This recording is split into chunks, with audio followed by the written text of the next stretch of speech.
또 용서하라 하는 제목을 가지고서 말씀을 드리게 합니다. 오늘은 유대인의 설날입니다. 유대인들의 설날, 로시 하샤나라고 부르는데 나팔절이라고도 합니다. 양각나팔, 쇼파르를 부는 그런 절기입니다. 이렇게 양뿔로 된 수양뿔로 되어 있는 이것을 끝에다 대고 쑥 부르면 아주 신비로운 소리가 멀리까지 퍼지는 그 쇼파르 나팔을 예배 시간에 이제 붑니다. 그런 유대의 설날인 로시 하샤나를 바로 오늘 맞게 됩니다. 1940년대 초에 폴란드에서 탈출한 유대인들이 러시아로 많이 넘어갔습니다. 러시아에서는 인구가 갑자기 늘어나니까 참 문제가 되었죠. 그래서 이들을 시베리아 노동 수용소에 이제 보내게 됩니다. 칼바람이 9월달 요즘이 바로 오늘 로시 하샤나가 이제 다가오는 절이기 때문에 러시아의 시베리아는 금방 이제 겨울이 초겨울이 오죠. 그래서 칼바람이 불어오는 그런 설날을 맞이하면서 어떻게 이 다가오는 설날이 이제 이틀 남았는데 이 수용소에서 나팔을 불 수 있을까? 참 그 큰 근심을 하게 됩니다. 여기서 강제 노역을 하고 있는 유대인들. 그래서 이 수용소에서 이렇게 일하는 가운데 이제 밤이 되었습니다. 밤이 되어 가지고서는 거기에 메이르라고 하는 13살 먹은 바르미츠바를 거행한 그런 소년이 유대 소년이 있었어요. 이 소년이 잠을 자다가 한밤중에 일어났는데 깨어서 보니까 경비원들이 경비병들이 전부 밤늦게까지 술 마시고 야단스럽게 놀이하고 춤을 추고 막 곤드레 만들이 돼가지고서는 다 골아서 그냥 골아 떨어지는 걸 보면서 이 13살짜리 요 메이르가 살금살금 기어나가서 수용소에 있는 종탑에까지 갔습니다. 그래가지고 종탑에 가지고서 종탑 높은 데까지 꼭대기까지 기어 올라가가지고 종을 매달은 밧줄을 이제 풀었어요. 그러니까 꽝 하고 밑으로 떨어져가지고 새가 도스의 종이 그냥 산산조각이 다 나버렸어요. 민첩하게 샥하니 미끄러져 내려가지고 자기의 잠자리에 이제 깊이 잠들었습니다. 그 다음날 아침이 되니까 큰 문제가 생겼어요. 종이 보니까 산산조각이 났지.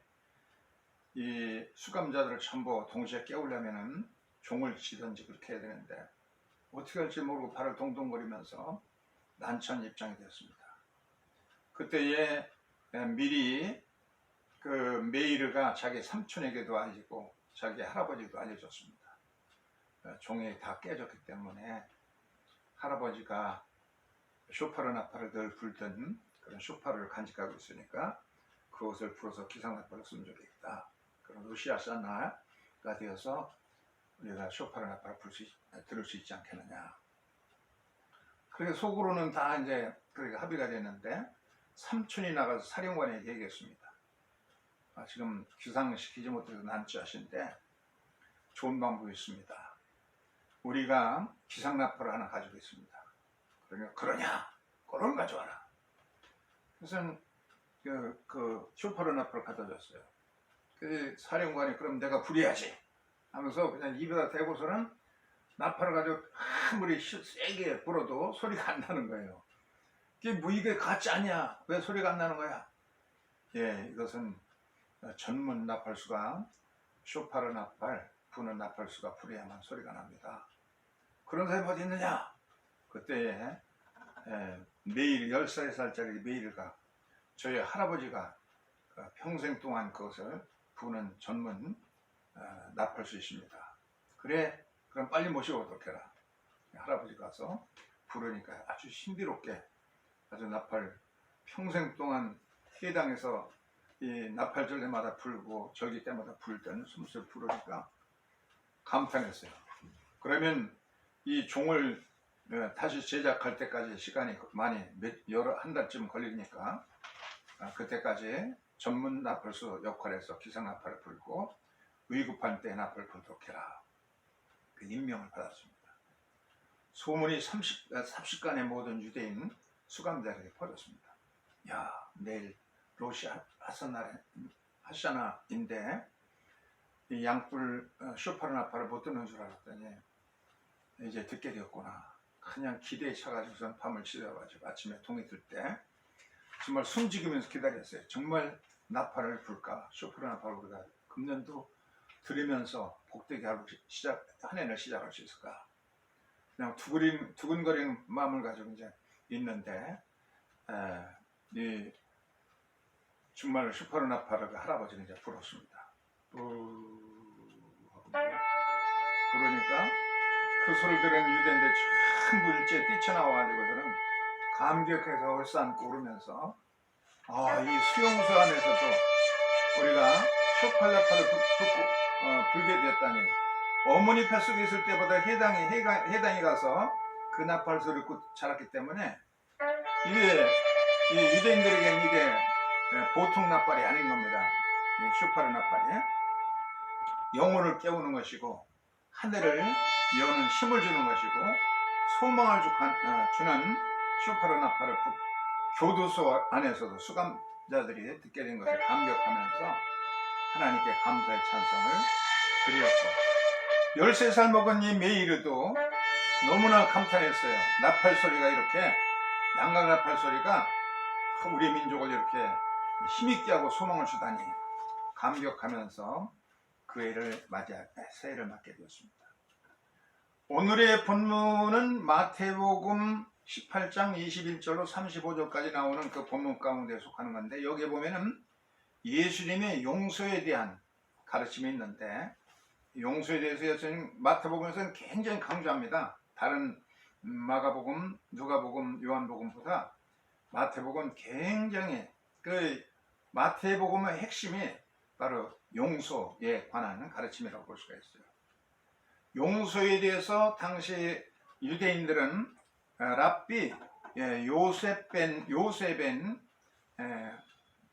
하니나라고 하는 랍비가 말을 하기를 3번까지는 용서해줘라.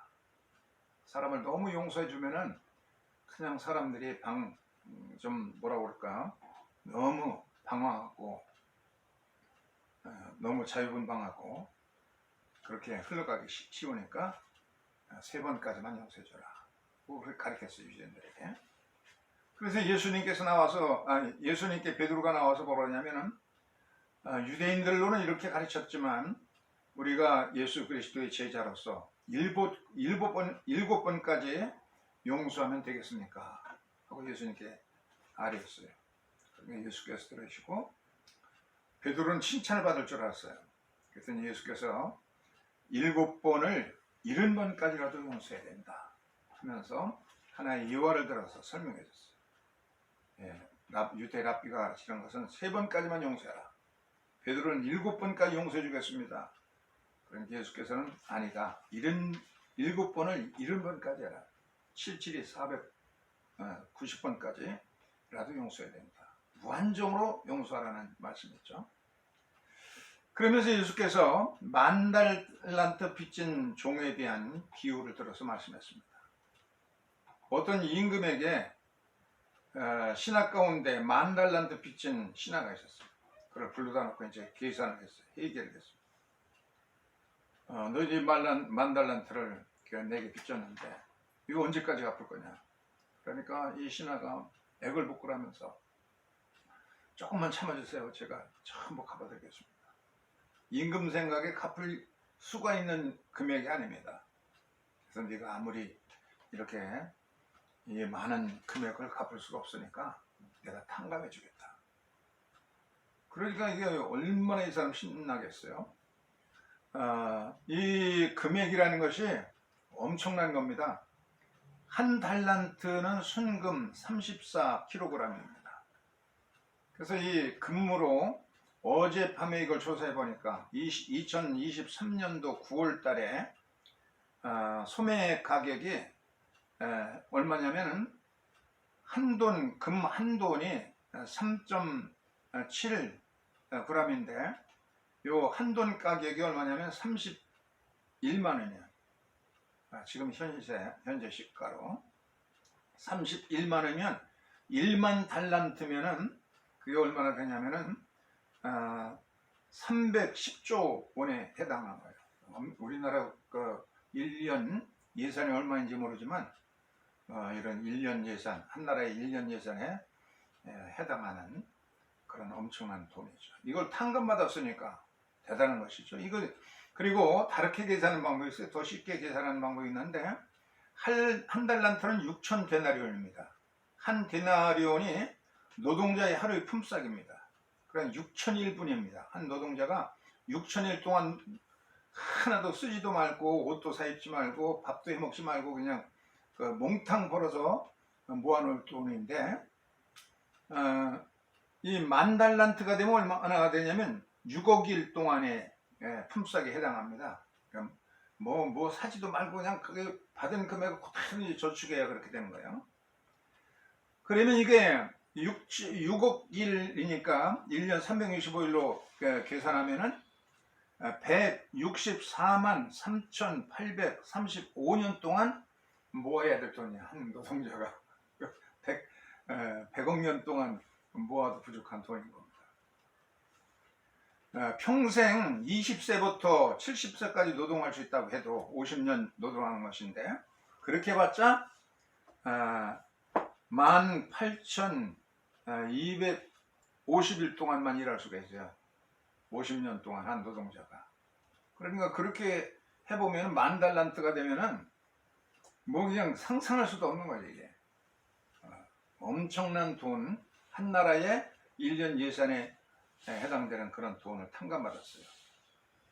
엄청난 빚이 탕감받았는데 이 히브리어나 모든 영어에서도 보면은 우리의 죄를 용서해 주십시오 라고 이제 마태복음의 6장에 주님의 기도가 나오는데 예수께서 가르쳐 주신 이 기도에 보면은 이 빛을 데프트라고 해서 영어 성경에 보면 빛이라고 번역한 거죠. 빛이라고. 갚아야 될 겁니다. 이 죄라는 것이. 그러니까 우리가 예수 그리스도께서 십자가에서 피 흘리심으로 우리의 죄를 다 대속해 주셨기 때문에 뭐 만 달란트 이상의 엄청난 빚을 우리가 탕감받은 그런 자들이 크리스찬이라고 볼 수가 있습니다. 그런데 이렇게 1만 달란트에 해당되는 엄청난 빚을 탕감받은 이 신하가 길을 가다가 자기한테 100데나리온 빚지는 사람 하나를 만나게 됩니다.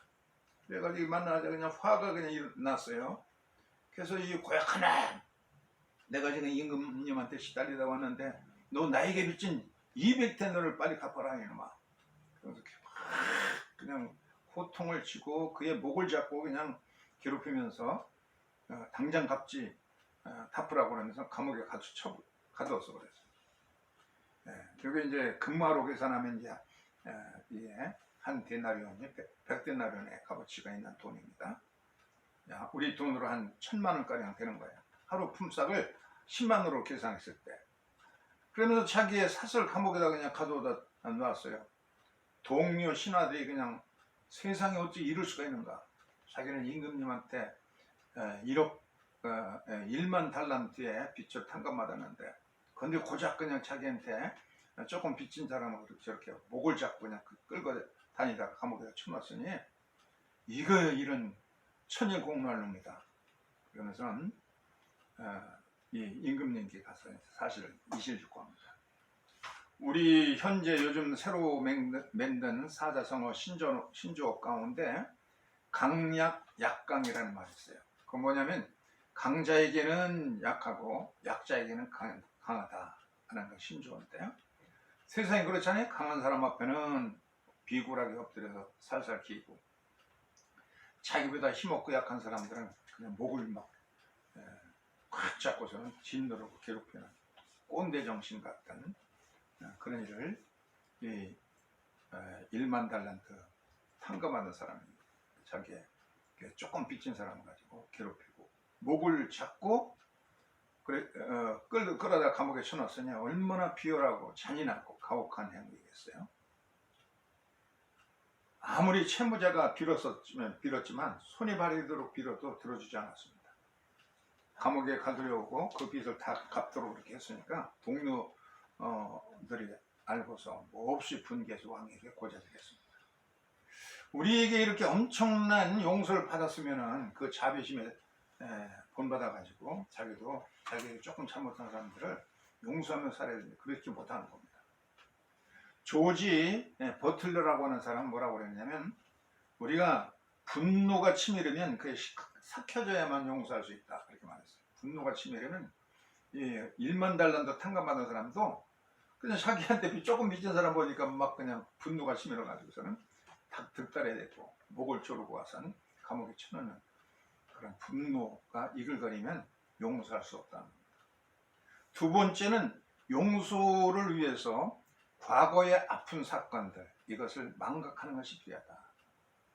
세월이 약이다. 우리말로 그런 말이 있는데 세월이 좀 흘러가서 그래야 분노도 있으면 삭혀지고 살아가면서 여러 가지 깨우치고 그래서 이제 과거의 사건들을 아프고 나를 그렇게 그냥 몹살게 굴었던 그런 아픈 상처들 그런 것이 좀 세월이 흐르면서 잊혀져야 된다는 겁니다.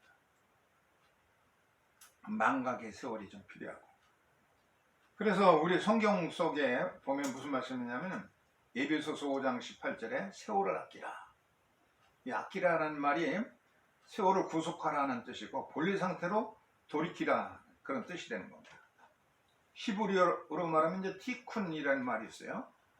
유대인들이 가정에서 예배드릴 때마다 꼭꼭 어린아이들 가족 식구들이 조그만 동전 저금통에다가 헌금하는데 이것을 체데카라고 합니다. 그것을 이제 전부 모아서 해당해서 모으면 엄청난 돈이 되죠. 그래서 종교를 가리지 않고 세계 도처에서 어린일이 생기면 지금 리비아에 그래서 그냥 그 댐이 그냥 두 개가 붕괴돼서 뭐 11,000명인가가 죽고 실종자도 그냥 만여 명 되고 그런 엄청난 비극이 있으면 제일 먼저 거기를 지원하는 데가 유대인입니다. 그 체데카라고 하는 돈들이 엄청나게 해마다 모여지기 때문에 도처의 종교나 뭐 색깔이나 뭐 어떤 것도 제한 없이 망가진 세상을 지구로 고치는 데서 쓰도록 그렇게 하고 있어요. 이것을 티쿤, 망가진 세상을 고친다. 망가진 인간을 고친다. 바로 용서라는 것이 이제 그런 겁니다. 세월을 아끼는 것이고 이 세월을 아낀다는 건 뭐냐면 본래 상태로 돌이키는 겁니다. 세 번째는 용서하려면은 자기 자신의 죄악성을 자각해야 된다. 자각해야 된다는 게 자기 자신을 내 자신을 알아야 된다는 게. 그렇게 하려면 나도 죄인임을 자각해야 됩니다. 나도 역시 죄인. 내 자신을 알으라 그랬잖아요. 이 성경에 보면 의인은 없나니 아무 하나도 없다고 그랬어요. 그러니까 나도 죄인인 것을 알아야 됩니다. 모두가 죄인이기 때문에. 근데 그걸 잊어버리고 그냥 자기보다 약한 사람이 있으면 막 짓누르고 목을 치르고 괴롭히는 본성이 사람들에게 있다는 거예요. 얘기입니다. 두 번째는 뭘 자각해내냐면 지금은 내가 피해를 봐서 상처를 갖고 있는 사람이지만 나도 가해자가 될 수가 있다는 사실을 알아야 돼요. 나도 조금 그냥 세월이 지나면 내가 그냥 이렇게 가해자가 되어가지고 다른 사람을 목도 조르고 막 그냥 괴롭힐 수 있는 그런 위치에 있다는 걸 알아야 돼요. 세 번째는 내 자신도 위선과 자기 모선의 이중성을 가지고 있다. 나는 완전한 하냐? 그게 아니라는 얘기예요. 살펴보면 나도 이중성이 있고 위선자이기도 하고 그렇기 때문에 우리 자신을 깨달아야만 남을 용서할 수가 있는 것입니다. 이제 이 임금님이 들었어요. 그 사실을. 그렇게 1만 달란트를 탕감해 줬더니 자기에게 조금 빚진 사람을 괴롭히고 옥에 가뒀다는 소리를 듣고서 임금님이 그 탕감 받은 그런 사람 데려다가 탕감을 박탈해 버립니다. 임금이 그놈을 당장 데려와라. 다시 엎드렸어요. 죄송합니다. 제가 잘못했습니다. 너희놈, 네가 그냥 그렇게 빌기에 내가 1만 달란트를 탕감해 줬는데 너도 이 용서를 너보다 약한 사람이 베풀어야 될 텐데 고작 조금 내 백데나리온 빚진 자를 괴롭히고 감옥에 가뒀다는 소리를 내가 들었다. 그러면서 저놈을 당장 옥에 가두라 하고 옥리에게 넘겼다고 하는 성경 말씀이 나옵니다. 우리 크리스천들도 이렇게 엄청난 10,000달란트 이상의 빚을 탕감받은 자와 같은 것인데, 그래서 주기도문에 보면 날마다 우리에게 죄 지은 자를 내가 용서해 주는 것처럼 아버지 하나님도 나의 죄를 용서해 주십시오. 그러니까 우리가 엄청난 죄를 용서받았으니까 그 아버지의 사랑을 받아가지고 우리도 날마다 우리에게 잘못한 사람들을 매일 용서해 줘야 된다는 겁니다. 우리가 우리에게 잘못한 사람을 용서해 준 것처럼 우리 죄를 용서해 달라고 이제 주기도문에 우리가 주기도문 할 때마다 그러잖아요. 그런데 그걸 실천하지 못하는 겁니다. 이 사진에 보이는 이 사람은 누구냐면 만델라죠. 남아프리카 공화국의 대통령이었어요. 18년 동안 외딴 섬에서 강제 노역을 하다가 거기에 들으면 전부 절망에 빠져가고 너무 환경이 나쁘고 먹는 것도 나쁘고 그렇기 때문에 뭐 1년 못 돼서 전부 병들어 죽습니다. 근데 이 사람 18년 동안 또 건강해졌어요. 얼굴도 좋고. 이분이 남긴 얘기가 이 사람 보세요. 그냥 화를 내면서 뭔가 빨간 물을 마시잖아요. 이 넬슨 만델라는 말을 하기를 뭐라고 그러냐면 분노, 사람이 분노한다는 건 뭐냐, 독약을 마시면서 그 독이 나의 원수를 죽이도록 그냥 저주하고 있는 것 같다는 것이다. 화를 품고서 분노하는 것은 독약 마시는 것 같은데 막 저주해 상대방을. 아이 뒤져버릴 놈 그냥 뭐 저주받아라, 죽어버려라. 그렇게 화를 내면서 살아간다는 것은 마음속에 독수를 품고 사는 것은 독약을 마시면서 그 독이 상대방에게 임해가지고 저주받도록 하도록 하는 것 같은 어리석은 자다. 화를 낸다는 것은 자기 자신을 명제축하는 것이라, 쉽게 말하면 그런 뜻이죠. 한 교사가 자기 반 아이들에게 하나의 교훈을 주기 위해서 과제를 줬어요. 다음 주에 올 때는 이런 밀빵이 달려있는 그런 간단한 그 가방을 멜 것을 가져와라. 그리고 연필 깎는 칼을 가져와라. 그 아버지는 내가 준비해 주겠다. 그래서 애들은 전부 이제 집에서 멜빵에 달려있는 이런 가방을 전부 다 자기 취향에 따라서 마련해가지고 오고, 또 연필 깎는 카터칼을 얘는 빨간 것을 가지고 얘는 파란색 카터를 가지고 얘는 노란색 카터를 준비해가지고 다 과제물을 준비를 가지고 이제 왔어요. 와보니까 선생님은 이 바구니에다가 감자, 이게 뭐예요? 감자를 수북하게 싸가지고 왔어요. 그러면서 뭐라고 그러냐면 이 감자를 전부 가지고 와서 내가 미워하는, 용서할 수 없는 고약한 애들 이름을, 친구들 이름 거기다 적어라. 칼로다가 이름을 새기라고 그랬어요. 애들이 감자를 그냥 쑥 잘라가지고 거기다가 뭐 어떤 애는 뭐 얄미웠고 그냥 나에게 상처 주고 아픔을 준 그런 애들 이름을 쭉 적었어요. 한 여러 개 그냥 쪼개가지고 양쪽에도 막 적고, 그래서 적어놓으니까 선생님이 이게 다 용서 못할 미운 애들 이름을 다 적었으면, 그 감자에다가 이름을 새겼으면 그것을 그 백에다가 준비해온 밀빵이 달린 백에다가 넣어가지고 2주간 동안 늘 화장실 갈 때도 메고 가고, 어디 산책할 때도 메고 가고, 친구하고 놀 때도 메고 가고, 늘 메고 지니고 지내라. 그렇게 이제 이게 과제 2주간 동안 그렇게 하라. 애들이 이제 그걸 메고서 선생님이 시키는 숙제니까 메고서 같이 학교도 다니고, 책이나 공책 같은 건 전부 과제물 함에 있기 때문에 얘들은 이제 거기다 원수의 이름을, 나에게 나쁘게 대하는 애들 이름을 잔뜩 적어가지고 학교도 다니고 놀러도 다니고 그러는 거예요. 그렇게 한 주간 지나가니까 이 감자들이 썩을 거 아니야. 그 지독한 냄새가 나니까 주변에